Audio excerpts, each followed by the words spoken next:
Hello, എല്ലാവർക്കും നമസ്കാരം. പുതിയ എപ്പിസോഡിലേക്ക് സ്വാഗതം. രാവിലെ സമയം എത്ര മണിയുടെ 9 മണിയാ? 9 മണി ആവാറായിട്ടുണ്ടെന്ന് തോന്നുന്നു. ആക്ച്വലി വഴിയിൽ നിന്ന് പല്ലേക്കാൻ പോകണം. കഴിഞ്ഞ എപ്പിസോഡിൻ്റെ അവസാനം നിങ്ങൾ കണ്ടു കാണുമല്ലോ, നമ്മൾ ഒരു ചെറിയൊരു പണി കിട്ടി, സ്റ്റേ കിട്ടിയില്ല. അങ്ങനെ അവസാനം നമ്മൾ വണ്ടി കിടന്ന് ഉറങ്ങി. ഇപ്പോൾ നമ്മൾ ക്യൂൻസ് ടൗണിലോട്ട് പോയിക്കൊണ്ടിരിക്കുകയാണ്. ഏകദേശം 7 മണിക്കൂറോളം നീണ്ട യാത്രയാണ്. അപ്പോൾ വേറെ വഴിയൊന്നുമില്ല. നമ്മൾ ടോയ്ലറ്റും കാര്യങ്ങളൊക്കെ നമ്മൾ പമ്പിൽ പോയി ഒന്ന് ഫ്രഷായി, കുളിച്ചില്ല എന്നുള്ളൂ. അവിടെ നിന്ന് ഒരാൾ പല്ലേക്കുന്നു. നമ്മുടെ കയ്യിൽ ആക്ച്വലി എല്ലാ സംഭവങ്ങളും സെറ്റാണ് കേട്ടോ. ഇത് വേസ്റ്റ് കവർ, ഫുഡിൻ്റെ കാര്യങ്ങൾ, വെള്ളമുണ്ട്, പിന്നെ അങ്ങനെ എന്താ വേണ്ട എല്ലാ സംഭവം ഉണ്ട്. ചെറിയൊരു മിനി ക്യാരവനാണ് അല്ലേ? നമ്മളൊരു മിനി ക്യാരവൻ ഓൾറെഡി സെറ്റ് ചെയ്തിട്ടുള്ളതുകൊണ്ട് ഒരു പ്രശ്നമില്ല. പിന്നെ മൊബൈൽ ചാർജ് ചെയ്യാനുള്ള സൗകര്യമുണ്ട്. ഉറങ്ങാനും വലിയ കുഴപ്പമൊന്നുമില്ല. നൈസായിട്ട് ബാക്കോട്ട് ഇട്ട് കഴിഞ്ഞാൽ അടിപൊളിയായിട്ട് കിടന്ന് ഉറങ്ങാം. പിന്നെ കുളിക്കാനുള്ള സൗകര്യം മാത്രമില്ല എന്നുള്ളത്. അത് വേണമെങ്കിൽ വല്ല പുഴയിലും ചാടിയാൽ, പക്ഷെ തണുത്ത് വരയ്ക്കും. അതിൻ്റെയൊക്കെ ഒരു കുറവ് മാത്രമേ ഉള്ളൂ. ബാക്കി എല്ലാ സെറ്റപ്പും ഉണ്ട്. അപ്പോൾ നമ്മളിപ്പോൾ നിൽക്കുന്ന ഏരിയ എന്ന് പറഞ്ഞാൽ ഇത് വെസ്റ്റ് കോസ്റ്റാണ്. അതായത് നമ്മളിപ്പോൾ നെൽസൺ ഭാഗത്തുനിന്ന് വെസ്റ്റ് കോസ്റ്റ് എന്ന് പറയും. അതായത് സൗത്ത് ഐലൻഡിൻ്റെ ഈ ടാസ്മാൻ സീയോട് ചേർന്ന് കിടക്കുന്ന ഭാഗത്തു കൂടി പോകുന്ന ഒരു റോഡാണ്. ചില സമയത്തൊക്കെ നമുക്ക് കടലൊക്കെ സൈഡിൽ കാണാം. ഭയങ്കര ഭംഗിയായിട്ട് ഒരു രക്ഷയില്ല. ഇന്നും നാളെയൊക്കെ നല്ല മഴയായിരിക്കും എന്നാണ് പറയുന്നത്. ഇപ്പോൾ ഇന്നലെ രാത്രിയൊക്കെ വന്നപ്പോൾ ഹെവി മഴയായിരുന്നു. 2 കാര്യമുണ്ട് ഇതിനകത്ത്. ഒന്ന്, മഴ പെയ്ത ഗുണമുണ്ട്. കാരണം നമ്മൾ ഇനി അടുത്ത ദിവസം പോകാൻ പോകുന്ന മിൽഫോർഡ് സൗണ്ട് എന്ന് പറഞ്ഞൊരു കിടിലൻ പരിപാടിയുണ്ട്. അവിടെ മഴ ഉണ്ടെങ്കിലാണ് ഏകദേശം 10,000-ഓളം വെള്ളച്ചാട്ടങ്ങൾ ഒന്നിച്ച് കാണാം. അങ്ങനെ ഒരു ഗുണമുണ്ട്. പക്ഷെ മഴ ഇപ്പോൾ പെയ്ത പ്രശ്നം, വേറൊരു പ്രശ്നം, നമ്മൾ ഈ പോകുന്ന റൂട്ടിൽ ഫുള്ള് ക്ലൗഡി ആയതുകൊണ്ട് ഇത്തിരി ഭംഗിക്കുറവ് തോന്നും. നീലാകാശമൊക്കെ ഉള്ളപ്പോഴുള്ള അടിപൊളി. അങ്ങനെ 2 കാര്യങ്ങളുണ്ട്. ഒരു പോസിറ്റീവും ഒരു നെഗറ്റീവും ഉണ്ട്. അപ്പോൾ ഇപ്പോൾ ഇവിടെ നിൽക്കുന്ന നമ്മൾ പോകുന്ന വഴിയിൽ ഇത് ഹൈവേ ആണ്. ഇവിടെ നോക്കുമ്പോൾ ഉണ്ടല്ലോ, നമുക്ക് അപ്പുറ സൈഡ് കടലുണ്ട്. ഇവിടെ നോക്കുമ്പോൾ നിറച്ച് പശുക്കളും പാടങ്ങളും. ഭയങ്കര രസമാണ്, ഒരു രക്ഷയില്ല, അടിപൊളിയാണ്. വെസ്റ്റ് കോസ്റ്റിൽ എപ്പോഴും മഴ തന്നെയാണ്, ഫുൾ ടൈം മഴ. കാരണം ഈ ടാസ്മാനിയയിൽ നിന്ന് വരുന്ന ക്ലൗഡുകളെല്ലാം വന്ന് ഈ മൗണ്ടൻ റേഞ്ചിൽ തടഞ്ഞു നിർത്തി മഴ. ഇവിടെ മോസ്റ്റ് ഓഫ് ദ ടൈം മഴ തന്നെയാണ്. ഇന്നലെ എന്തും മഴയായിരുന്നു, ഒട്ടുക്കത്തെ മഴ, ഭയങ്കര മഴയായിരുന്നു ഇന്നലെ മഴയത്താണ് രാത്രി മൊത്തം വണ്ടി മൊത്തം കഴുകി സെറ്റാക്കി. വണ്ടി ഒന്ന് കഴുകാന്ന് വിചാരിച്ചാണ്. അപ്പൊ മഴയത്തെല്ലാം സെറ്റായി, വലിയ ചെളിയൊന്നുമില്ല. ഫ്രണ്ടില് ഈച്ച വന്ന് അടിച്ചിട്ടൊക്കെ കുറെ ഇതുണ്ട്, പക്ഷെ അതെല്ലാം പോയി. കാരണം അത്രയും മഴ ആയതുകൊണ്ട് ഇവിടെ മൊത്തം ഈച്ച പറ്റിയിരിക്കും. അപ്പോൾ അതൊക്കെ പോയിട്ടുണ്ട്, ക്ലീനായി.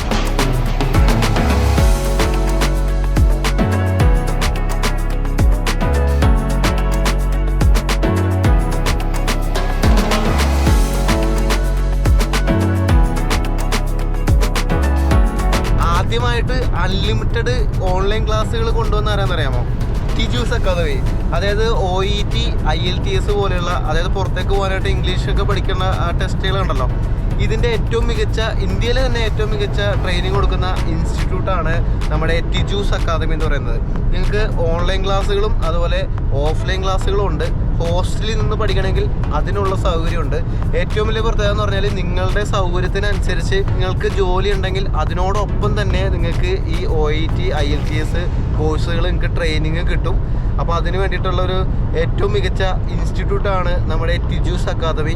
ഏറ്റവും മികച്ച എക്സ്പീരിയൻസ്ഡ് ആയിട്ടുള്ള ആളുകളാണ് നമുക്ക് ഇതിനകത്ത് ട്രെയിനിങ് നമുക്ക് കിട്ടുന്നത്. പ്രധാനമായിട്ടുള്ള 4 മൊഡ്യൂളുകൾ, അതായത് റീഡിങ്, ലിസണിങ്, റൈറ്റിങ്, സ്പീക്കിങ്. അപ്പോൾ ഇതിൻ്റെയൊക്കെ ഏറ്റവും മികച്ച ട്രെയിനിങ് കിട്ടാനായിട്ട് നിങ്ങൾക്ക് ടിജൂസ് അക്കാദമിയെ കോൺടാക്ട് ചെയ്യാം.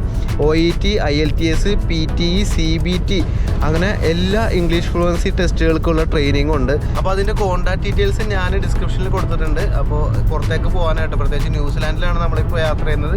ന്യൂസിലാൻഡിലൊക്കെ പോകാനായിട്ട് ആഗ്രഹിക്കുന്നവർ OET പോലുള്ള, അല്ലെങ്കിൽ നേഴ്സുമാരാണ് കൂടുതൽ OET പ്രിഫർ ചെയ്യുന്നത്. OET, IELTS പോലുള്ള ഇംഗ്ലീഷ് ഫ്ലുവൻസി ടെസ്റ്റുകൾക്കുള്ള ബെസ്റ്റ് ട്രെയിനിങ് കിട്ടാനായിട്ടുള്ള നമ്മുടെ ടിജൂസ് അക്കാദമിനെ കോൺടാക്ട് ചെയ്യുക. വെസ്റ്റ് കോസ്റ്റ് എന്ന് പറയുമ്പോഴേ എനിക്ക് തോന്നുന്നു ഫുൾ ടൈം മഴയുണ്ടെന്ന് പറയുന്നുണ്ട്. നമ്മളിപ്പോൾ ഇന്നലെ തൊട്ട് യാത്ര ചെയ്യുമ്പോൾ ഫുള്ള് മഴയുണ്ടോ, കാർമേഘമൊക്കെ വന്നിങ്ങനെ മൂടി നിൽക്കുന്നുണ്ടായിരുന്നു. അപ്പോൾ മഴ ഇടയ്ക്ക് കൂടും കുറയും അങ്ങനെ മാറിയാണ്. ആക്ച്വലി ഇപ്പോൾ നല്ല മഴയാണ് കേട്ടോ. അപ്പോൾ വ്യക്തമായിട്ടിരിക്കും ഈ റോഡൊക്കെ. അപ്പോൾ സൂക്ഷിച്ചൊടിച്ചില്ലെങ്കിൽ ചിലപ്പോൾ സ്ലിപ്പാവും എന്നൊക്കെ പറഞ്ഞുള്ള സൈൻ ബോർഡുകൾ നമുക്ക് ഇടയ്ക്കിടയ്ക്ക് കാണാം. അതുപോലെ നമ്മൾ പോകുന്നത് എനിക്ക് തോന്നുന്നു ഇവിടെയൊന്നും ഒരു മനുഷ്യനും ഉണ്ടാവില്ല കേട്ടോ. ഇന്നലെ രാത്രിയാണെങ്കിൽ അല്ലേ, വഴിയിലൊന്നും ഒരു മനുഷ്യനും ഇല്ലായിരുന്നു. വല്ലപ്പോഴും ഒരു വണ്ടിയൊക്കെയാണ് വരുന്നത്. പിന്നെ വീടുകളും കുറവാണ് ഈ ഭാഗത്ത്, വീടുകളും അങ്ങനെയൊന്നും ഇല്ലയെന്ന് തോന്നുന്നു. ഫുള്ള് വിജനമായ സ്ഥലം, പ്രധാനമായിട്ട് കാടാണ്. ഫുള്ള് കാടാ. അപ്പുറം ഇപ്പുറം നോക്കുമ്പോൾ നമുക്ക് കാണാം ഫുള്ള് കാടിൻ്റെ ഇടയിൽ കൂടി പോകുന്ന വഴികളാണ്. പക്ഷെ നല്ല രസമാണ്. രാത്രി അത്ര രസം ഉണ്ടായില്ലെങ്കിലും പകലിപ്പോൾ നമ്മളിപ്പോൾ ഓടുമ്പോൾ ശരിക്കും ഒരു ഫോറസ്റ്റിൻ്റെ ഉള്ളിൽ കൂടി ഇങ്ങനെ പോകുന്ന ഒരു ഫീലാണ്. ഒരു ആമസോൺ കാടൊക്കെ നമ്മളൊരു ആമസോൺ റെയിൻ ഫോറസ്റ്റിന്റെ അകത്തൂടെ ഇങ്ങനെ ട്രാവൽ ചെയ്യുന്ന പോലെയാണ്. നല്ല രസമുണ്ട്. മഴ, കട്ടൻ ചായ, റൈഡ് എന്നൊക്കെ പറയുന്ന പോലെ അങ്ങനെ ഒരു സംഭവമാണ്. നല്ലൊരു വൈബുണ്ട്. നൈസൊരു മഴ ഉള്ള ക്ലൈമറ്റ്, നല്ലൊരു ഫോറസ്റ്റിൻ്റെ കാഴ്ചകൾ കൊള്ളാം. ആകെയൊരു പ്രശ്നം ഇവിടെ 100 കിലോമീറ്റർ സ്പീഡിൽ തന്നെ പോകണം. അപ്പോൾ കുറേ കാഴ്ചകൾ കിട്ടുന്നില്ല. എല്ലായിടത്തും സൈഡിൽ ഒതുക്കാൻ പറ്റില്ല. നമ്മൾ കണ്ടിന്യൂസ് വണ്ടി ഓടിച്ച് ഇങ്ങനെ പോകണം. അതാണ് പ്രശ്നം. ഇടയ്ക്കിടയ്ക്ക് നിർത്താനുള്ള സ്പോട്ട് ഉണ്ടെങ്കിലും പുറത്തിറങ്ങാൻ പറ്റില്ലല്ലോ, മഴയാണ്. പക്ഷെ ഇങ്ങനെ പോകാം, നല്ല രസമുണ്ട്. ഒരു 50 കിലോമീറ്റർ 60 ആണെങ്കിൽ രസമാണ്. കാരണം എന്ന് വെച്ചാൽ എനിക്ക് കാഴ്ചകൾ കണ്ടു പോകാൻ പറ്റും. പക്ഷെ നമ്മൾ അതിനനുസരിച്ച് വൈകുകയും ചെയ്യട്ടെ, അത് വേറെ കാര്യം. എനിക്ക് തോന്നുന്നു ഇത് ഈ ഒരു സ്ഥലത്തിന്റെ അകത്തോട്ടൊക്കെ കുറെ ഫാമുകളൊക്കെ ഉണ്ടെന്ന് തോന്നുന്നു. കാരണം കുറെ ചിലയിടത്ത് ഗേറ്റും കാര്യങ്ങളൊക്കെ ഉണ്ട്. എൻ്റെ പൊന്നെ എന്ത് മഴയാണ്. നമ്മള് കുറച്ചങ്ങ് പോയപ്പോൾ വെയിലൊക്കെ വന്നു തുടങ്ങിയിട്ടുണ്ട്. കാർമേഘമൊക്കെ അപ്പുറ സൈഡാന്ന് തോന്നുന്നു, കുറച്ചങ്ങ് മാറിയിട്ടുണ്ട്. എനിക്ക് തോന്നുന്നതേ ഈ രാത്രി പോകുന്ന അത്ര നല്ലതല്ലാന്ന് തോന്നുന്നു. കാരണം വേറെ ഭീകര പ്രശ്നങ്ങളൊന്നും ഇല്ലെങ്കിലും ചില സമയത്ത് മഴയുണ്ടെങ്കിൽ ലാൻഡ് സ്ലൈഡ് വല്ല സംഭവിക്കുമോ എന്നൊരു ഡൗട്ടുണ്ട്. നമ്മളിപ്പോൾ ഒരു ലാൻഡ് സ്ലൈഡ് കണ്ടു.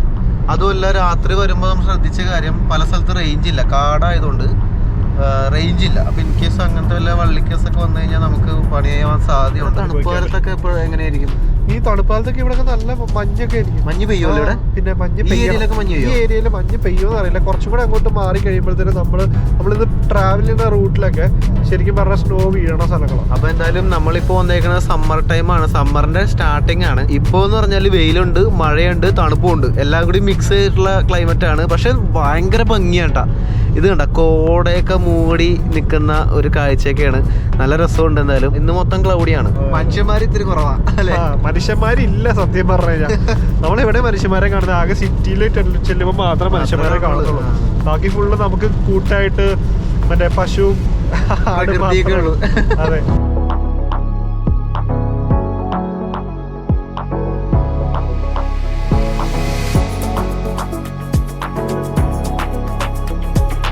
നമ്മൾ പോകുന്ന വഴിയിൽ വീണ്ടും അതിമനോഹരമായ ഒരു കാഴ്ച കണ്ടപ്പോൾ നിർത്താതിരിക്കാൻ പറ്റില്ലല്ലോ. ഈ വ്യൂ നോക്കി, എന്താണ് ഈ കാണുന്നത്?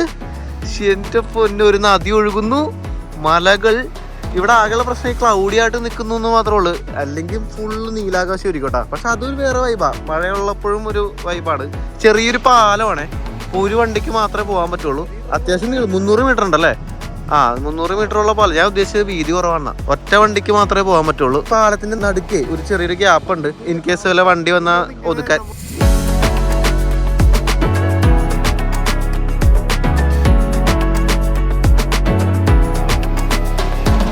നമ്മളെ എന്തെങ്കിലും നൈസായിട്ട് ഫുഡ് എന്തെങ്കിലുമൊക്കെ ഉണ്ടാക്കാം എന്ന് വിചാരിച്ച് ഒരു സ്ഥലം നോക്കുമ്പോൾ പല സ്ഥലത്തും ഇതുപോലെ എഴുതി വെച്ചിരിക്കുന്നു, danger poison, do not touch poison byte.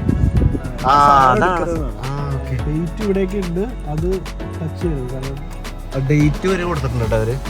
അപ്പോൾ ഇവിടെ എവിടെയൊക്കെ ഇങ്ങനെ കെണികളൊക്കെ എന്തോ വെച്ചിട്ടുണ്ട്, എന്തിനൊക്കെയോ പിടിക്കാൻ. അപ്പോൾ അത് ടച്ച് ചെയ്യരുത്, deadly to dog, people, toxic to people എന്നൊക്കെ പറഞ്ഞ് എഴുതിയിട്ടുണ്ട്. അപ്പോൾ നമുക്ക് ഇവിടെ നിർത്തണ്ട, നമുക്ക് വേറെ സ്ഥലത്ത് പോകാം. അങ്ങനെ നമ്മൾ ഒരു സ്ഥലം കണ്ടെത്തിയിരിക്കുകയാണ്. ഇത് ഒരു ക്യാമ്പിംഗ് സൈറ്റാണ് ഈ കാണുന്നത്. കണ്ട, ഇവിടുത്തെ ക്യാമ്പിംഗ് സൈറ്റ് ഞാൻ ഇതിനു മുമ്പ് കാണിച്ചിട്ടില്ല, പറഞ്ഞിട്ടുണ്ട്. ഇവിടെയൊക്കെ നമുക്ക് വണ്ടി പാർക്ക് ചെയ്യാം. ഇതുണ്ട്, ഇവിടെ ഭക്ഷണമൊക്കെ നമുക്ക് ഇവിടെ വെച്ച് തന്നെ ഉണ്ടാക്കുകയും അതുപോലെ അലക്കാനൊക്കെ ഉണ്ടെങ്കിൽ അലക്കാം. അതിൽ കൂടി ഒരു നദിയൊക്കെ ഒഴുകുന്നുണ്ട്. പിന്നെ കൈ കഴുകാൻ വെള്ളം കിട്ടുന്ന ഏരിയ ഉണ്ട്. ഇവിടെ പട്ടി പാടില്ല എന്ന് പറഞ്ഞ് വെച്ചിട്ടുണ്ട്. ഇത് കണ്ട, ഇതേപോലെ ക്യാമ്പർ വാനുകളുണ്ട്. ആളുകൾ ഇതൊക്കെ എടുത്ത് ഇങ്ങനെ കറങ്ങി കിടക്കോട്ടെ. എന്നിട്ട് ഇതേപോലത്തെ ക്യാമ്പിംഗ് സൈറ്റ് എന്ന് പറയുന്നത്. നമുക്ക് ടോയ്ലറ്റ് ഇതാക്കാണ്, ടോയ്ലറ്റാണ്, എല്ലാ സൗകര്യവും ഉണ്ട്. ഫുഡൊക്കെ ഉണ്ടാക്കാം. വേണ്ട, വെള്ളമുണ്ട്. ആ സൈഡിൽ കൂടി ഒരു നദി ഒഴുകുന്നുണ്ട്. നമുക്ക് ഫുഡൊക്കെ ഉണ്ടാക്കിയിട്ട് ഇവിടെ വന്നിരുന്ന് കഴിക്കാം. കൈ കഴുകാനുള്ള സൗകര്യങ്ങൾ നൈസല്ലേ? ഇതാണ്, വെള്ളം ഉണ്ട് അതിനകത്ത്. ഓക്കെ, അപ്പം ഇതാണ് ഇവിടുത്തെ ഒരു camping site. Boil water before use. Water provided is not treated or tested. It may be not suitable for drinking. കുടിക്കാനുള്ളതല്ല, കൈ കഴുകാനൊക്കെ ഉള്ളതാ, വാഷ് ചെയ്യാനും. പിന്നെ അതേ ഇത് കണ്ട, വണ്ടികളൊക്കെ വന്നിട്ട് ആളുകൾ ക്യാമ്പ് ചെയ്യുന്നുണ്ടോ? അടിപൊളി പരിപാടിയല്ലേ? പാത്രം വാഷ് ചെയ്യാനുള്ള സെറ്റപ്പ് വരെ ഉണ്ട്. ഇങ്ങനെ പല സ്ഥലത്തും ഉണ്ട് കേട്ടോ. അതായത് ന്യൂസിലാൻഡിന്റെ പല സ്ഥലത്തും ഇതുപോലെ ക്യാമ്പിംഗ് സൈറ്റുകൾ നമുക്ക് കാണാം. അവിടെ വന്നിട്ട് നമുക്ക് അടിച്ചു പൊളിക്കാം. നൈസാണ്. നമുക്ക് എന്തായാലും ഫുഡ് ഇത്തിരി ഉണ്ടാക്കിയാലോ? ചുമ്മാ നോക്കിട്ടരാ, വണ്ടി നോക്കിയതാ. ഇവിടെ അങ്ങനെ കുഴപ്പമില്ല, നമ്മുടെ കൺമുമ്പിൽ തന്നെ ഉണ്ടല്ലോ, വലിയ സ്ഥിരമൊന്നുമില്ല. അവിടെ ഒരു നദിയുണ്ട്, പോയി നോക്കിയിട്ട് വരാം എങ്ങനെയുണ്ടെന്ന്. ഇവിടെ ഫിഷിംഗ് പറ്റും. ഫിഷിംഗ് ഉണ്ടല്ലേ?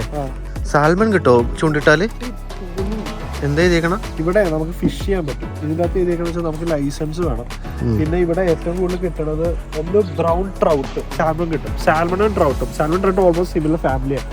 ഇവിടെ എന്താണെന്ന് വെച്ച് കഴിഞ്ഞാൽ സാൽമൺ എടുക്കുകയാണെങ്കിൽ നമുക്ക് മിനിമം 450 mm ഇതുള്ള, അതായത് ലെങ്ത് ഉള്ള സാധനമേ നമുക്ക് എടുക്കാൻ പറ്റുള്ളൂ. അല്ലാത്തത് നമ്മൾ തിരിച്ചു വിടണമെന്ന്. അതാണ് ഇതിൻ്റെ അകത്ത് അർത്ഥം. ആ ലൈസൻസ് റിക്വേർഡ്, ലൈസൻസ് എടുക്കാനുള്ള ഇതുണ്ട, ലൈസൻസ് എടുക്കാനുള്ള സൈറ്റ്. ഇവിടെ മറ്റേ ബോർഡുണ്ട്, ഡേഞ്ചർ പോയിസൺ, അതുകൊണ്ട് സൂക്ഷിക്കണമല്ലാണ്. അവിടെ ഇപ്പൊ ചെന്ന് ചാടാണ്ടിരിക്കണല്ലേ. ഇവിടെ ഒന്നും കുഴപ്പമില്ല, നോർമൽ ഏരിയയിൽ. അമ്പോ അടിപൊളി, തണുപ്പ് ഉണ്ടാവല്ലേ, നല്ല ക്ലാരിറ്റി ഉള്ള വെള്ളം. അതൊക്കെ അത് ഇങ്ങനെ പയ്യെ അവിടെ നിന്ന് ഏതോ മലയിൽ നിന്നൊക്കെ ഒഴുകി വരുന്നു, പയ്യെ ഒഴുകി പോകുന്നു. തൊട്ട് നോക്കട്ടെ, വല്ല തണുപ്പുണ്ടാവും. ഓയ്യോ നല്ല തണുപ്പുണ്ട്. അപ്പം നമ്മുടെ വണ്ടി നൈസായിട്ട് നമ്മൾ ഈ പുഴയുടെ സൈഡിലോട്ട് അങ്ങ് എടുക്കാമെന്ന് വിചാരിച്ചു. നമ്മുടെ ഒരു മുട്ടയൊക്കെ ഇരിപ്പുണ്ട്, എന്തെങ്കിലും ബുൾസ് എന്തെങ്കിലും അടിക്കാം. കാര്യമായിട്ടുള്ള ഫുഡൊന്നും കയ്യിലില്ല, പിന്നെ കുറച്ച് അരിയുണ്ട്, കറിയില്ല വേറെ. ഇവിടെ വെച്ച് നമ്മൾ കുക്ക് ചെയ്യുന്നു, ഫുഡ് അടിക്കുന്നു. വിശന്നിട്ട് വല്ല ചെറുതായിട്ട് തലവേദനയൊക്കെ എടുക്കുന്നുണ്ട്, ഫുഡ് കഴിക്കാത്തോണ്ടാ. സമയം ഇപ്പം എത്ര മണിയായിരുന്നു? ഇവിടെ 11:30. ഇതേ കഴിഞ്ഞ ദിവസങ്ങളിലൊക്കെ ആക്ച്വലി എൻ്റെ കിളികൾ മൊത്തം പോയി. കുറച്ച് കിളികൾ ഇപ്പോൾ വരുന്നേ ഉണ്ടായിരുന്നല്ലേ. കഴിഞ്ഞ 2 ദിവസമായിട്ടാണ് കിളി തിരിച്ചു വന്നിരിക്കുന്നത്. സ്ഥലം അടിപൊളി, ഒരു രക്ഷയില്ല, പൊളിയാ. അപ്പോൾ അങ്ങനത്തെ അവസ്ഥയിലായിരുന്നു ഞാൻ ഇവിടെ വന്നപ്പോൾ ഉണ്ടല്ലോ. എനിക്ക് ഒന്ന് മറ്റേ ടൈം സോണിൻ്റെ വ്യത്യാസത്തിൽ പ്രശ്നം ഉണ്ടായിരുന്നു. ജെറ്റ് ലാഗ് എന്നാണ് അതിനെ പറയണം. 2 ജലദോഷം പിടിച്ച് തലവേദന പിടിച്ച് എനിക്ക് ഇപ്പോഴത്തെ ചെറുതായിട്ട് തലവേദന എടുക്കുന്നുണ്ട്. അത് ഫുഡ് കഴിക്കാത്തില്ല, വേറെ കുഴപ്പമില്ല. അപ്പോൾ നോർമൽ സിറ്റുവേഷനിലേക്ക് വരുന്നേ ഉള്ളൂ. കഴിഞ്ഞ ആദ്യത്തെ എപ്പിസോഡുകളൊക്കെ നിങ്ങൾ കാണുമ്പോൾ ആക്ച്വലി നിങ്ങൾക്ക് ചിലപ്പോൾ അത് മനസ്സിലാവുമായിരിക്കും. പിന്നെ എൻ്റെ സ്കിന്നൊക്കെ മൊത്തം സ്വാഭാവികമായിട്ടും എല്ലാ ട്രിപ്പിലും ഉള്ള പോലെ ഇവിടെയൊക്കെ കരിഞ്ഞ് എന്താ ടാനടിച്ച് ഭയങ്കര അലമ്പായിട്ടിരിക്കുകയാണ്. ഇവിടെ മുരി പോലെ വരും, ഈ തണുപ്പും വെയിലും എല്ലാം ഉണ്ടല്ലോ. അപ്പോൾ അതൊക്കെ ഞാൻ സൺസ്ക്രീനൊക്കെ തേക്കുന്നുണ്ട്, പക്ഷെ ഒരു കാര്യമില്ല. ഇതാണ് ഫേസൊക്കെ ഡള്ളായിട്ടിരിക്കുന്ന റീസൺ അതാണ്.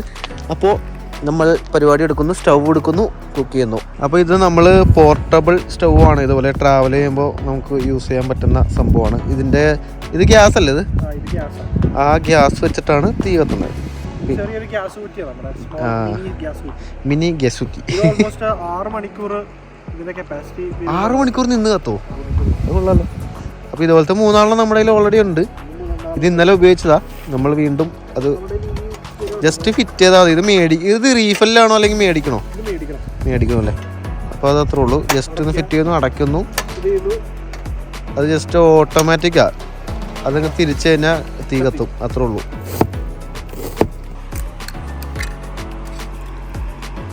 ഒരൊറ്റ മുട്ടയും കൂടെ ഉള്ളൂ. തീർന്നാ എന്നപ്പോൾ അതും കൂടി ഇടും. അങ്ങനെ നമ്മൾ ബുൾസി അല്ല, ഓംപ്ലേറ്റ്, ന്യൂസിലാൻഡ് ഓംപ്ലേറ്റ് കേട്ടോ. ന്യൂസിലാൻഡിലെ മുട്ട വെച്ചുള്ള ഓംപ്ലേറ്റ് അത്. ഇത് സ്പെഷ്യൽ ഉപ്പ്. പച്ചമുളകിന് വരെ നമുക്ക് ഈ സാധനം ഇടാം. ഇത് ആക്ച്വലി എന്താണെന്ന് അറിയാം, നമ്മൾ പോകുന്ന റൂട്ട് മൊത്തം ഇപ്പോൾ പോയിക്കൊണ്ടിരിക്കുന്നത് സൗത്ത് ഐലൻഡ് ആണല്ലോ. അപ്പോൾ ഈ ഭാഗത്ത് വെസ്റ്റ് കോസ്റ്റിൻ്റെ ഭാഗത്ത് ഈ റെസ്റ്റോറൻറ്റ് അതുപോലെ ഹോട്ടലൊക്കെ ഭയങ്കര കുറവാണ്, മനുഷ്യന്മാർ തന്നെ കുറവാണ്. അപ്പോൾ നമുക്ക് ഫുഡ് കിട്ടാൻ ബുദ്ധിമുട്ടാണ്. ഈ ഭാഗത്തേക്ക് വരുമ്പോൾ ഫുഡൊക്കെ കൈ കരുതുന്നതാണ് ഏറ്റവും നല്ലത്. കത്തിയ ഈ സാധനം കൊള്ളാട്ടെ, ഈ സ്റ്റൗവേ. ഇതൊരു ചെറിയൊരു റൗണ്ട് ആക്കണ്ട, അതുകൊണ്ട് പെട്ടെന്ന് കാറ്റടിച്ചാൽ കെട്ടുപോയി, അങ്ങനത്തെ പ്രശ്നമൊന്നുമില്ല. നമ്മൾ എണ്ണ മേടിക്കാൻ വിട്ടുപോയി, പക്ഷെ നമ്മുടെ കയ്യിൽ ഒലിവ് ഓയിലുണ്ട്, നമുക്ക് അത് വെച്ചിട്ട് തകർക്കാം. അത് ചെരിഞ്ഞിരിക്കുകയാണേ. ഒരു കല്ലേറ്റ് വെച്ചാലോ, പൊടിക്ക് പൊക്കി വലിയല്ല. ഇവിടെ നല്ല ഷേപ്പുള്ളത് കിട്ടും, ഇത് കുഴപ്പമില്ല. അയ്യോ എണ്ണ പോരെ, കറക്റ്റല്ലേ? അത് അങ്ങോട്ടായി. അതൊക്കെ, അല്ലെങ്കിൽ ഒരു സൈഡ് മാത്രം എണ്ണ നിൽക്കണം. ഓക്കെ, റെഡിയായി. ഓ വാവ്.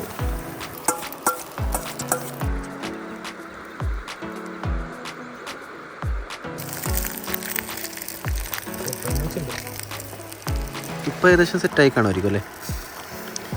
ആഹാ,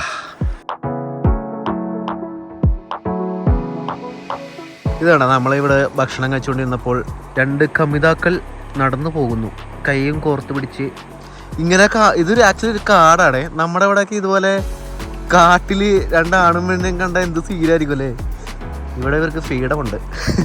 ഇവിടെ ടോയ്ലറ്റ് ഉണ്ടെന്ന് നേരത്തെ പറഞ്ഞില്ലേ, നല്ല അടിപൊളി ടോയ്ലറ്റ് ഉണ്ട്. ഇവിടെ ഡിസേബിൾ ആയിട്ടുള്ള ആൾക്കാർക്കാണെങ്കിലും ആ ടോയ്ലറ്റ് ഉപയോഗിക്കാനുള്ള സൗകര്യമുണ്ട്, നല്ല വൃത്തിയുണ്ട്. അപ്പോൾ നമ്മൾ ഇവിടുത്തെ പരിപാടിയൊക്കെ കഴിഞ്ഞിട്ട് നൈസായിട്ട് പോകുന്നു.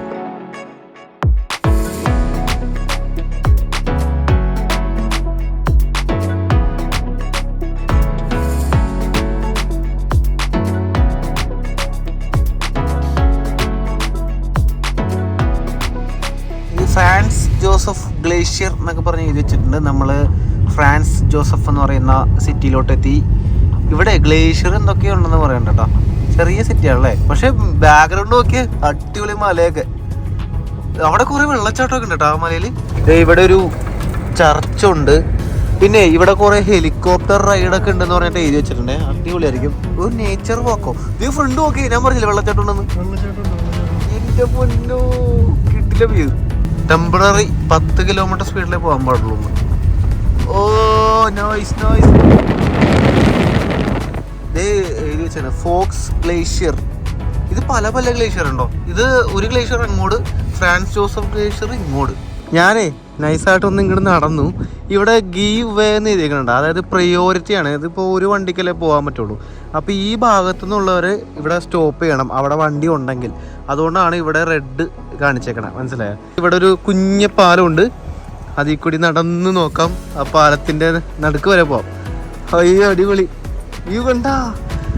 കണ്ടാ ഈ മലയൊക്കെ കണ്ടിട്ട് വേറെന്തോ ഇതുപോലെ. ഇവിടെ ക്യാമറയൊക്കെ ഉണ്ടല്ലോ, അതെ ക്യാമറയൊക്കെ വെച്ചിരിക്കുന്നു. നമ്മുടെ ലഡാക്കിലൊക്കെ ഉള്ള പോലെ ഇരുമ്പ് പാലോ അതിനകത്ത് ടാർ ചെയ്തിട്ടുണ്ട്. എനിക്ക് തോന്നണേ പല സ്ഥലങ്ങളും കണ്ടിട്ട് നമ്മുടെ ഹിമാചൽ പ്രദേശ് അല്ലെങ്കിൽ ലഡാക്കിലൂടെയൊക്കെ പോകുമ്പോൾ, ലഡാക്ക് എന്ന് പറയുമ്പോൾ മറ്റേ മരങ്ങളില്ലാത്ത മലകളാണ്. പക്ഷെ ഏകദേശം ഹിമാചൽ, സിക്കിം അതൊക്കെ തോന്നും. കണ്ട ഇത് കറക്റ്റ് അതുപോലെയൊക്കെ തന്നെയില്ലേ? നമ്മൾ ഇന്ത്യൻ ട്രിപ്പിലൊക്കെ ഇതുപോലത്തെ സ്ഥലങ്ങളിലൊക്കെ പോയിട്ടുണ്ട്. ഏകദേശം അതേപോലെ തന്നെയുണ്ട്. എനിക്ക് തോന്നിയിട്ടുള്ളതേ നമ്മുടെ ഇന്ത്യ എന്ന് പറയുന്നത് ഈ കണ്ട രാജ്യങ്ങളുടെ എല്ലാം ചെറിയൊരു പതിപ്പാണെന്നാണ് എനിക്ക് തോന്നുന്നത്. കാരണം പല രാജ്യത്ത് കാണുന്ന കാഴ്ചകൾ നമ്മുടെ ഇന്ത്യയിൽ തന്നെ പല സ്ഥലങ്ങളിലും ഉള്ളതായിട്ടാണ് എനിക്ക് തോന്നിയിട്ടുള്ളത്. കാരണം നമ്മൾ ഇന്ത്യൻ ട്രിപ്പിൽ എല്ലാ സ്റ്റേറ്റിൽ കൂടി നമ്മൾ യാത്ര ചെയ്തല്ലോ. അപ്പോൾ എനിക്ക് അങ്ങനെ തോന്നുന്നു. അതായത് ഇപ്പോൾ ഇവിടെ കാണുന്ന സ്ഥലങ്ങളൊക്കെ നമ്മുടെ ഇന്ത്യയിൽ ഇപ്പോൾ ഹിമാചൽ, സിക്കിമിൻ്റെ കുറച്ച് ഭാഗങ്ങൾ, അല്ലെങ്കിൽ ചിലപ്പോൾ ലഡാക്ക് ഏരിയ അതുപോലെയൊക്കെ തന്നെയുണ്ട്. ഇത് നല്ല രസമുണ്ട്. നമ്മൾ ഇപ്പോൾ ഒരു ചെറിയൊരു ടൗണ് കഴിഞ്ഞു. ഫോക്സ് ഗ്ലേഷ്യർ എന്ന് പറയുന്ന ടൗണാണ് ഇപ്പോൾ കഴിഞ്ഞത്. അതിനുശേഷം ഒരു സിമ്പൽ ഉണ്ടായിരുന്നു. ആ സിമ്പൽ എന്ന് പറഞ്ഞാൽ ഇനി അങ്ങോട്ട് ഒരു വിജനമായ സ്ഥലമാണെന്ന് കാണിക്കുന്ന ഒരു സിമ്പലുണ്ട്. അത് ഇടയ്ക്ക് കാണാം, ഞാൻ കാണിച്ചു തരാം. അതിനുശേഷം വെച്ചിരിക്കുന്നു അടുത്തൊരു 120 കിലോമീറ്ററിലേക്ക് ഒരു ഫ്യൂവൽ സ്റ്റേഷൻ പോലും ഇല്ല. അതായത് ഏകദേശം 120 കിലോമീറ്റർ കാടാണെന്ന് തോന്നുന്നു. ഇപ്പോൾ നമ്മൾ ആക്ച്വലി റൂട്ട് ഇട്ടിട്ടുണ്ടല്ലോ, ഇത് ഏകദേശം 350 കിലോമീറ്റർ സ്ട്രെയിറ്റ് റോഡാണ്, ഒറ്റ റോഡാണ്. ഇപ്പോൾ ഇനിയിപ്പോൾ കാണിക്കുന്നത് 257 കിലോമീറ്റർ സ്ട്രെയിറ്റ്. ഫോക്സ് ഗ്ലേഷ്യർ വാക്ക്. ഇവിടെ ഈ കാടിൻ്റെ ഇടയിൽ കൂടി അങ്ങോട്ടും ഇങ്ങോട്ടൊക്കെ നേച്ചർ വാക്ക് പോലത്തെ കുറച്ച് പരിപാടിയൊക്കെ ഉണ്ട്. അവരാണ് നിർത്തി തന്ന ചെറിയൊരു പാലം. ഇതൊക്കെ ഒറ്റ വണ്ടിക്ക് പോകാൻ പറ്റുന്ന പാലങ്ങളാണ്. അപ്പോൾ രണ്ട് അപ്പുറം വരുന്ന ആൾക്കാർ മ്യൂച്വൽ അണ്ടർസ്റ്റാൻഡിങ്ങിലാണ് പോകുന്നത്. അതിന് വേണ്ടിയിട്ട് സംവിധാനങ്ങളും അവർ ചെയ്തിട്ടുണ്ട്. അതായത് സിമ്പിൾസ് ഞാൻ നേരത്തെ കാണിച്ചു തന്നില്ലേ, ആരാദ്യം പോകും എന്നൊക്കെ ഉള്ളത്. ഇവിടെ അടിയിടിയും ബഹളമൊന്നുമില്ല. അതായത് കൈവക്കി കാണിക്കുന്നു, നമ്മളും കാണിക്കുന്നു.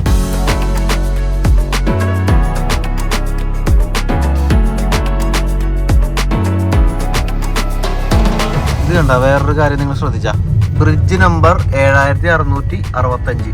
എത്ര ബ്രിഡ്ജാണ്! അതായത് ഞാൻ എപ്പോഴും വിചാരിക്കും ഈ ചില സമയത്ത് 1 വേ ആയിട്ടുള്ള അല്ലെങ്കിൽ ഒറ്റ വരി ബ്രിഡ്ജുകളാണ് പണിത് വെച്ചേക്കണം. അപ്പം ഞാൻ എപ്പോഴും വിചാരിക്കും ഇവർക്ക് 2 പണിതുകൂടെ എന്ന് വിചാരിച്ചു. പക്ഷേ ഇവിടെ 1-2 ബ്രിഡ്ജ് എന്നല്ല, ഈ പറയണ പോലെ 7000 സംതിങ് ബ്രിഡ്ജൊക്കെയാണ് ഇപ്പൊ തന്നെ നമ്പറാണ് എന്നെ കാണിച്ചത്. ഇത് അടുത്ത ബ്രിഡ്ജ്. ഓരോ ബ്രിഡ്ജിനും നമ്പറും ഉണ്ട്. അപ്പൊ അത്രയും ബ്രിഡ്ജ് ഉള്ളതുകൊണ്ടാണ് ഒന്ന് നിങ്ങൾ അഡ്ജസ്റ്റ് ചെയ്ത് പോയി കഴിഞ്ഞാൽ ഈ രാജ്യത്തിന് ഒരുപാട് പൈസ സേവ് ആവും. അധികം വണ്ടികളൊന്നുമില്ലല്ലോ. എനിക്കൊണ്ട് അങ്ങനെയൊന്നും തോന്നുന്നു. നമ്മൾ ഈ വെസ്റ്റ് കോസ്റ്റിന്റെ ഭാഗത്ത് കൂടി യാത്ര ചെയ്യുന്ന സമയത്ത് കുറേ സ്ഥലങ്ങളിൽ നമുക്ക് വണ്ടി നിർത്തി കാഴ്ച കാണാനുള്ള ലുക്ക് ഔട്ട് പോയിന്റ്സ് ഇഷ്ടം പോലെ ഉണ്ട് കേട്ടോ. അപ്പോൾ അതേപോലത്തെ ഒരു സ്ഥലമാണ് ഇപ്പോൾ നമ്മൾ എത്തിയിരിക്കുന്നത്. ഇതിപ്പോൾ നമ്മളിങ്ങനെ പോകാൻ നേരത്ത് ഒരു സൈഡ് ഫുള്ള് മലനിരകളാണ്. ആ മലനിരകളുടെ സൈഡിൽ കൂടിയാണ് നമ്മൾ യാത്ര ചെയ്യുന്നത്. അതുപോലെ തന്നെ തൊട്ടിപ്പുറത്ത് എന്ന് പറഞ്ഞാൽ നേരെ കടലായിരിക്കും. അപ്പോൾ കടലിന്റെ കാഴ്ചയൊക്കെ കണ്ട് നമുക്കിങ്ങനെ യാത്ര ചെയ്യാം. ഇത് ഞാൻ നേരത്തെ പറഞ്ഞ പോലെ നമുക്ക് വണ്ടി നിർത്തി കാഴ്ചകൾ കാണാൻ വേണ്ടിയിട്ടുള്ള സ്ഥലമാണ്. പാർക്ക് ചെയ്യാനുള്ള സൗകര്യമൊക്കെ ഉണ്ടാവും. അത് മാത്രമല്ല അവിടെ ടോയ്ലറ്റ്സ് ഉണ്ടാവും. നമുക്ക് ടോയ്ലറ്റ് ഒക്കെ യൂസ് ചെയ്യാവുന്ന രീതിയിലുള്ള എല്ലാ സൗകര്യങ്ങളോടും കൂടിയ സ്ഥലങ്ങൾ ഇഷ്ടംപോലെ ഇതേപോലെ ഉണ്ട്. അപ്പോൾ ഇവിടുത്തെ കാഴ്ച എന്ന് പറഞ്ഞാൽ പ്രധാനമായിട്ട് ഇതേ ഈ കാണുന്ന വെസ്റ്റ് കോസ്റ്റ് ഭാഗത്തുള്ള ടാസ്മാനിയൻ സീയുടെ കാഴ്ചകളാണ്. ഇവിടെ നിന്ന് നേരെ നീന്തി പോയി കഴിഞ്ഞാൽ നമ്മൾ ഓസ്ട്രേലിയ എത്തിയോട്ടെ. നീന്തി എത്തിയാൽ ജസ്റ്റ് ഒരു ഡയറക്ഷൻ പറഞ്ഞു എന്ന് മാത്രമേ ഉള്ളൂ. പക്ഷെ ഇവിടുത്തെ വ്യൂ ഒരു രക്ഷയില്ല. ഈ കടലിന്റെ തീരഭാഗത്തൊക്കെ കുറെ പാറക്കഷ്ണങ്ങളും പാറക്കെട്ടുകളൊക്കെയാണ്. അപ്പൊ അതിലിങ്ങനെ തിരയൊക്കെ വന്ന് അടിച്ചിട്ട് കാണാനായിട്ട് ഭയങ്കര ഭംഗിയുള്ളൊരു ഏരിയ ഉണ്ടോ. നമ്മളെ പോകുന്ന വഴി ഫൺടെയിൽ ഫോൾസ് ഉണ്ട്. ഫാൻടെയിൽ അല്ലേ, അങ്ങനെ ഒരു വെള്ളച്ചാട്ടം ഇവിടെ എഴുതി വെച്ചിട്ടുണ്ട്. 2 മിനിറ്റ് നടന്നാൽ മതി. നമ്മുടെ വണ്ടി അവിടെ പാർക്ക് ചെയ്തു, എന്നിട്ട് അങ്ങനെ നടക്കാണ്ട. ഇത് നല്ല തണുപ്പുണ്ടോ. ഞാൻ ജാക്കറ്റ് ഒന്നും എടുത്തില്ല. ഇവിടെ ഉള്ള എല്ലാവരും ജാക്കറ്റ് ഒക്കെ ഇട്ടാണല്ലോ നിൽക്കണം. എൻ്റെ അമ്മോ, ഇവിടെ ജാക്കറ്റ് ഒന്നും ഇല്ലാണ്ട് നിൽക്കുന്നത് ഞാൻ മാത്രമെന്നാ തോന്നണം. കുഴപ്പമില്ല, നല്ല തണുപ്പുണ്ട്. ഇത് വെള്ളം ഇപ്പൊ കുറവാന്ന് തോന്നുന്നു. ഇവിടെ കൂടി ഈ കാണുന്ന ഭാഗം കണ്ട, ഇതൊക്കെ വെള്ളം ഒഴുകുന്ന സ്ഥലം തന്നെയാണ്, നദി ഒഴുകുന്ന സ്ഥലമാണെന്ന് തോന്നുന്നു. അപ്പൊ അതാണ് വെള്ളച്ചാട്ടം. അമ്പോ, ഇത് ആരാ ഉണ്ടാക്കി വെച്ചാണ്. കൊള്ളാല. ഇവിടെ വരുന്നവരെല്ലാരും ഇങ്ങനെ കല്ലുകൾ ഇങ്ങനെ വെച്ച് സെറ്റ് ചെയ്തേക്കണ്. കൊള്ളാലേ, നമുക്കൊരെണ്ണം ഉണ്ടാക്കിയാലോ. സ്ഥലമില്ല, ഇവിടെ കൊണ്ട് ഉണ്ടാക്കും. സ്ഥലമില്ലാണ്ടാണ് ഇവിടെയൊക്കെ ഉണ്ടാക്കിയേക്കണ. അടിപൊളിയല്ലേ. ഇത് ഏതോ കാലത്ത് ഒഴുകി വന്ന മരമാണെന്ന് തോന്നുന്നു. അതിന്റെ മുകളിലെ ആളുകൾ ഇങ്ങനെ കല്ല് അടുക്കി ഉണ്ടാക്കി വെച്ചേക്കണം. നല്ല രസമുണ്ട്. അജിൻ പരിപാടി തുടങ്ങിയിട്ടുണ്ട്. ആക്ച്വലി നല്ല രസമുള്ളൊരു പരിപാടിയാണല്ലേ. അടുക്കി ഇങ്ങനെ വെക്കാം. ഇവിടെ കിടക്കണ കല്ലുകളുടെ ഒരു പ്രത്യേകത കൂടിയാണ്. എനിക്ക് വേണമെങ്കിൽ വെള്ളത്തിൽ ഒഴുകി അതിന്റെ ഷേപ്പൊക്കെ നല്ല ഇങ്ങനെ പരന്നിരിക്കുകയാണ്. അതുകൊണ്ടായിരിക്കണം നമുക്കിങ്ങനെ കല്ലുകൾ ഇങ്ങനെ കയറ്റി വെക്കാൻ പറ്റും. കണ്ടാ, അങ്ങനെ സംഭവം സെറ്റ് ചെയ്തിരിക്കുകയാണ്. നമ്മുടെ വക ഒരെണ്ണം. ഇതാണ് ഇവിടുത്തെ വാട്ടർഫോൾ. ഓ എൻ്റെ അമ്മോ, ഇവിടുത്തെ ക്ലാരിറ്റി ഉണ്ടോ വെള്ളത്തിന്റെ. പച്ചക്കളർ വെള്ളം ഒഴുകുന്നു. നല്ല തണുപ്പുണ്ടേ. വെള്ളത്തിൽ ഇറങ്ങണെ കുറിച്ച് ആലോചിക്കുകയേ വേണ്ട. ഇവിടെ അത്യാവശ്യം ആഴമുണ്ടോ, കുളിക്കാനൊക്കെ പറ്റിയ സ്ഥലം. അടിപൊളി വെള്ളം. ഓ, കാട്ടിൽ നിന്ന് ഏതോ സ്ഥലത്ത് നിന്നൊക്കെ ഒഴുകി വരുന്നതായിരിക്കും. അപ്പോൾ ഇതാണ് നമ്മുടെ വാട്ടർഫോൾ. മലയുടെ മുകളിൽ നിന്ന് ഒഴുകി ഇങ്ങനെ വരുന്നു. കുളിക്കുന്നതിനെ കുറിച്ച് ആലോചിക്കുകയേ വേണ്ട. നല്ല തണുപ്പാ. പക്ഷെ കൊള്ളാട്ടാ, നല്ല രസമുണ്ട്. അടിപൊളി വാട്ടർഫോൾ. വേറെ സംഭവം ഉണ്ട് ഇവിടെ മാത്രമല്ല, നമ്മൾ കുറച്ച് സ്ഥലത്ത് ഇങ്ങനെ ഇറങ്ങിയപ്പോൾ പറ്റിയ സംഭവമാണ്. നിറച്ച് കൊതുകാണ്. അത് നമ്മുടെ നാട്ടിൽ കാണുന്ന പോലത്തെ ഒരു കൊതുകല്ല, വേറൊരു ടൈപ്പ്. പക്ഷെ കൊതുക് അടിക്കുന്ന പോലെ തന്നെ കടിക്കണം. കൊതുകിനേക്കാളും ഭയങ്കര കുഞ്ഞായി സാധനം. പക്ഷെ ഉണ്ടല്ലോ, നല്ല കടി അടിക്കും. കടിച്ചു കഴിഞ്ഞാൽ അത് അവിടെ ഇരിക്കും. നമ്മള് തട്ടിയാ പോലും പോകുന്നില്ല. ഒരുമാതിരി വൃത്തിയായിട്ട കൊതുക്. എനിക്ക് നല്ല കടി കിട്ടിയിട്ടുണ്ട്. എനിക്ക് കിട്ടി. നമ്മുടെ കാറിനകത്തെ തുറന്നപ്പോ കുറെ അകത്ത് കയറി. ഞാൻ വണ്ടി ഓടിക്കുമ്പോഴും മേത്തടിക്കുന്ന കഴുത്തിലേക്ക് പിടിച്ചടിക്കണം. കൈയൊക്കെ ഫുള്ള് ചുമന്ന് ഇതുണ്ടോ. അത് ഇവിടെ ഉണ്ട് കേട്ടോ. ഇപ്പൊ നമ്മൾ ഇവിടെ വന്നപ്പോ ഇവിടെ ഉണ്ട്. നമ്മൾ നേരത്തെ ആ കടൽ തീരത്ത് പോയപ്പോ അവിടെ ഉണ്ടായി.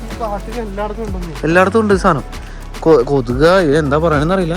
ആക്ച്വലി കൊതുക് പോലെ തന്നെയാണ് ആക്ട് ചെയ്യുന്നത്. കൊതുകിനെ പോലെ പിടിച്ച് കടിക്കും. എനിക്ക് തോന്നുന്നു ഇവിടെ ഷേപ്പ് വരെ ഇവിടെ ഉണ്ടല്ലോ. നമ്മൾ ഇവിടുത്തെ ട്രാവലേഴ്സിനെയൊക്കെ നോക്കുവാണെങ്കിൽ കൂടുതലും ഈ പ്രായമായ കപ്പിൾസാണ് ശ്രദ്ധിച്ചായിരുന്നത് ഈ റോഡ് ട്രിപ്പ് ഒക്കെ അടിക്കുന്നത്. റോഡ് ട്രിപ്പ് അടിക്കുന്നത് ശരിയാണ്.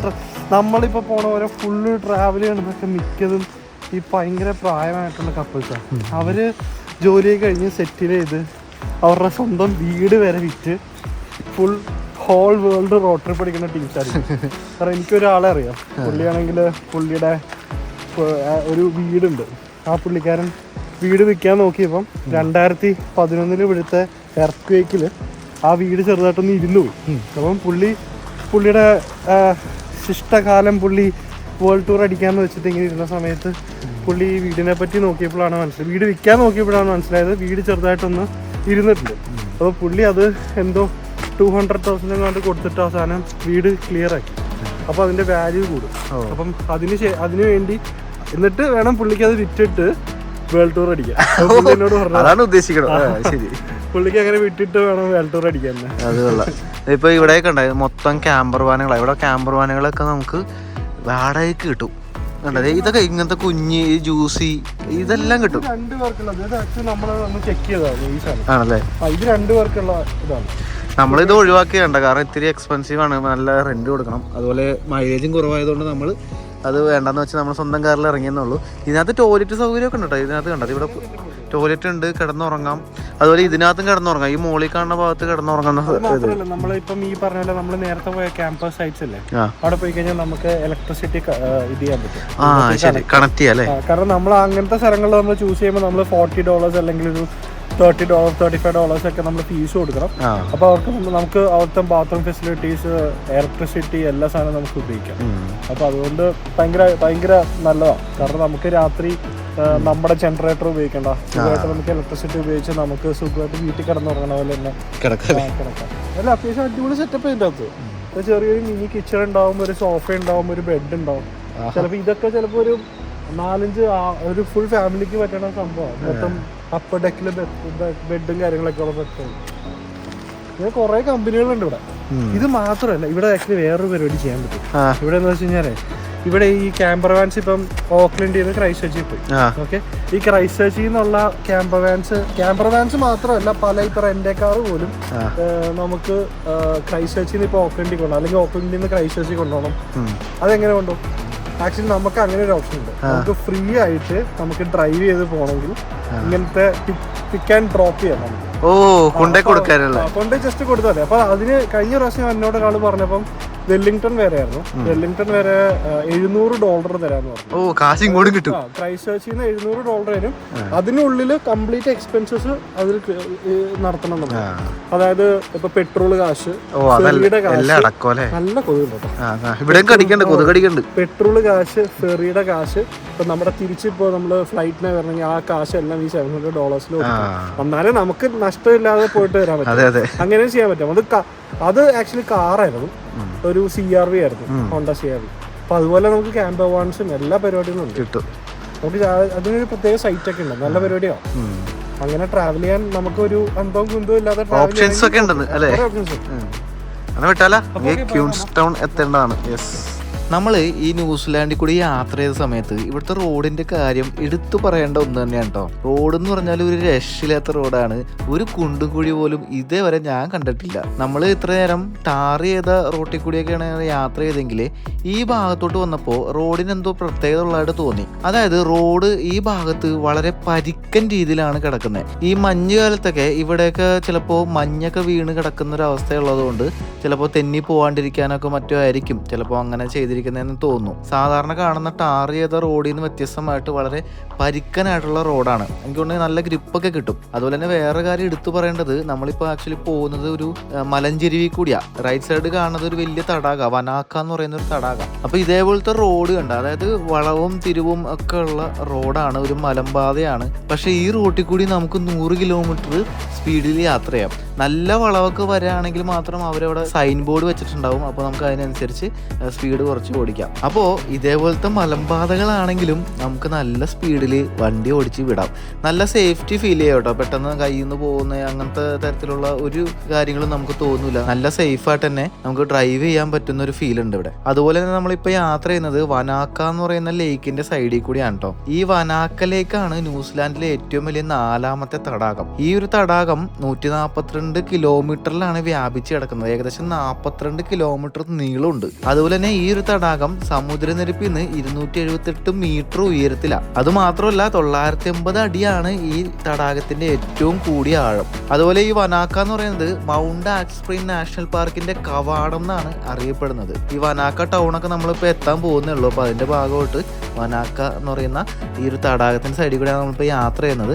ഈ ഒരു തടാകം നമ്മൾ ഇനിയും കാണാം കേട്ടോ. അതായത് റോഡ് വളഞ്ഞും തിരിഞ്ഞും പോകുന്നതിനനുസരിച്ച് പല തടാകങ്ങളും നമ്മൾ കാണും, പല സ്ഥലങ്ങളും കാണും. അതിനുശേഷം വീണ്ടും നമ്മൾ ഈ തടാകത്തിന് മുമ്പിൽ തന്നെ എത്തും. ഈ വനാക്ക എന്നൊക്കെ പറയുന്നത് ഈ മാവോറി നെയിംസ് ആണ് കേട്ടോ. ഇതിന്റെ അർത്ഥം പ്ലേസ് ഓഫ് ലേണിംഗ് എന്നാണ്. 10,000 വർഷങ്ങൾക്ക് മുമ്പ് ഈ ഐസ് ഏജ് കാലഘട്ടമില്ലേ, അതായത് ഹിമയുഗം, ആ കാലഘട്ടത്തിൽ ഉണ്ടായ ഗ്ലേഷ്യൽ മണ്ണൊലിപ്പ് കാരണമാണ് ഇവിടെ ഒരു യു ഷേപ്പിലുള്ള ആകൃതി ഉണ്ടാവുകയും ആ ഒരു താഴ്വരയിലാണ് ഈ ഒരു വനാക്ക തടാകം സ്ഥിതി ചെയ്യുന്നത്. അതുപോലെ തന്നെ ക്ലൂദ എന്ന് പറയുന്ന ഒരു റിവർ ഉണ്ട്, അത് ഉത്ഭവിക്കുന്നതും ഈ തടാകത്തിൽ നിന്നാണ്. വനാക്ക തടാകം കണ്ട് നമ്മൾ കുറച്ചും കൂടി മുന്നോട്ട് പോകുമ്പോൾ മറ്റൊരു തടാകം കൂടി കാണാം. ഇതാണ് ഹവിയ തടാകം. ഏകദേശം 15 മിനിറ്റ് യാത്ര ചെയ്താൽ തന്നെ നമുക്ക് ഈ ഒരു തടാകം കാണാൻ പറ്റും കേട്ടോ. ഇത് ന്യൂസിലാൻഡിലെ 9ാമത്തെ വലിയ തടാകമാണ്. അതുപോലെ തന്നെ 348 മീറ്റർ ഓൾട്ടിറ്റ്യൂഡിൽ സ്ഥിതി ചെയ്യുന്ന ഒരു തടാകമാണ്. 141 കിലോമീറ്റർ ആണ് ഈ ഒരു തടാകത്തിന്റെ മുഴുവനായിട്ടുള്ള ഏരിയയുടെ വലിപ്പം. അതുപോലെ തന്നെ 392 മീറ്റർ ആഴമുണ്ട്. അപ്പൊ നമ്മൾ ഈ ക്യൂൻസ് ടൗണിലോട്ട് പോകുന്ന ഈ വഴിയിൽ ഇതേപോലെ തടാകങ്ങളുടെയും ഈ മലനിരകളുടെ ഒക്കെ കാഴ്ചയൊക്കെ കണ്ടിട്ടാണ് നമ്മൾ യാത്ര ചെയ്യുന്നത്. എന്തായാലും ഭയങ്കര രസമുള്ളൊരു റൂട്ടാണ് കേട്ടോ. നമ്മളെ വണ്ടി അവിടെ പാർക്ക് ചെയ്തു. ഇത് വനാക്ക ലേക്കിന്റെ ഒരു വ്യൂ പോയിന്റാ. ഭയങ്കര കാറ്റ് എന്ന് പറഞ്ഞാൽ ഭീകര കാറ്റാണ്, രക്ഷയില്ല. വ്യൂ കാണിച്ചു തരാം മോനെ. അവിടെ ഒരു സംഭവമൊക്കെ ഉണ്ട്, കാണിച്ചു തരാം. ഭയങ്കര കാറ്റാ. ഇവിടെ തിരമാലയൊക്കെ അടിക്കുന്നുണ്ട്. ശരിക്കും കണ്ടു കഴിഞ്ഞാൽ വല്ല കടലാണെന്നൊക്കെ തോന്നുമെങ്കിലും പക്ഷെ ഇതൊരു തടാകമാണ്. പക്ഷെ എന്റെ മോനെ ഇത് കണ്ട, അവിടെ മഞ്ഞുമലയൊക്കെ കാണാം. ഭയങ്കര കാറ്റാണ്, തണുത്ത കാറ്റാണ് അടിക്കണം. എനിക്ക് തോന്നുന്നു ആ മഞ്ഞുമലയിൽ തട്ടി വരുന്ന കാറ്റായതുകൊണ്ടായിരിക്കണം തണുത്തിട്ട് ഇവിടെ നിൽക്കാൻ പറ്റുള്ള. ഭയങ്കര സീനാണ്. ഇവിടുത്തെ ഏറ്റവും വലിയ പ്രത്യേകത എന്ന് പറഞ്ഞാൽ നേരെ കാണുന്ന ആ മരമാണ്. ഇത് വനാക്ക ട്രീ എന്ന് പറയുന്ന ഒരു സംഭവമാണ്. അതായത് ഏകദേശം 70 വർഷമായിട്ട് നിൽക്കുന്ന ഈ തടാകത്തിൽ ഇങ്ങനെ ഉയർന്നു നിൽക്കുന്ന ഒരു മരമാണ്. അപ്പോൾ ഇതിനകത്ത് ക്ലൈംബ് ചെയ്യാൻ പാടില്ല, അതിനകത്ത് കയറാൻ പാടില്ല എന്നൊക്കെ പറഞ്ഞിട്ട് ഇവിടെ ഒരു ബോർഡുണ്ട്. അത് സംരക്ഷിക്കുന്ന ഒരു മരമാണ് കേട്ടോ. അതിന്റെ ഒരു പ്രത്യേകത എന്ന് പറഞ്ഞാൽ ഇതാണ്, ഈ തടാകത്തിൽ ഇങ്ങനെ ഉയർന്നു നിൽക്കുന്ന ഒറ്റ മരം. നല്ല രസമാണ് കാണാനായിട്ട്.